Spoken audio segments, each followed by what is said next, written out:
ஏவார் சிலையினன் உருவாகி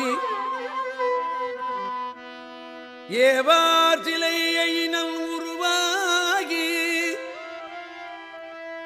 எழில் விஷயற்கு ஓவாத இன்னருள் செய்தயம் ஒருவர்க்கு இடம் முதுகுன்று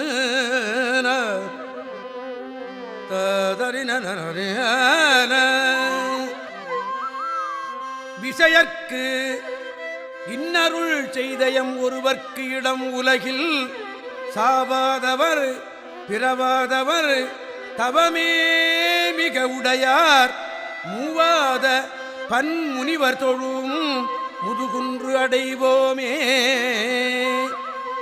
சாவாதவர் பிறவாதவர் தவமே மிக உடையார் மூவாத பன்முனிவர் தொழும் முதுகுன்று அடைவோமே.